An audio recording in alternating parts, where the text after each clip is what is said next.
I've been a member of the Transport Committee in the European Parliament since the last elections in 2014, and so I take a great interest in transport projects and sustainable projects and tourism projects as well. So it was very exciting for me this week to welcome a group from the Rhondda Tunnel Society who have come here to meetings in Brussels. We have Leslie Crew, Steve Mackey and Tony Moon, and they've been holding meetings all morning and will be doing more this afternoon. Tony, can you tell us a little bit about the project? Yes, the Rhondda Tunnel connects the top of the Rhondda Valley with the Avon Valley, and it was connected by an old railway tunnel which was created in 1890 to burrow through the mountain and carry coal down to Swansea and the Swansea Bay ports. It was closed in 1968.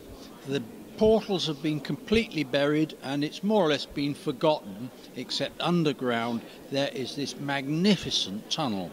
And we want to reopen that. We want to see it to become Europe's longest walking and cycling tunnel. And we want to use that tunnel to create new jobs, big cycling events, bring people to the tops of the valleys, and really try and make something from it.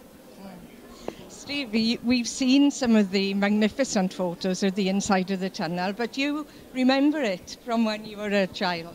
Yes, I was frequenting the tunnel from the age of 10. A bit of a strange chappie, still am, I suppose. But it's, as Tony said, it's a magnificent structure. It's a Victorian masterpiece and it should never have been buried. We are working quite hard to get this open, and I'm sure within the next couple of years we are going to get to fruition. Leslie, there's been quite a lot of support and interest in the tunnel and the cycling plans for the future and tourism here.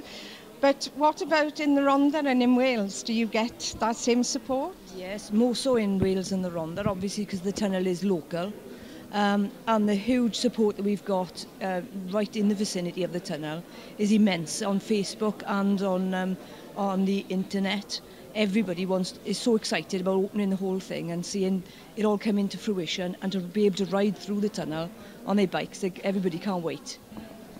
Well, I know you've worked immensely hard raising money already and promoting the project and developing the project. So I hope that from the meetings today, there may be more support coming in the future. Good luck. Thank you, Jill.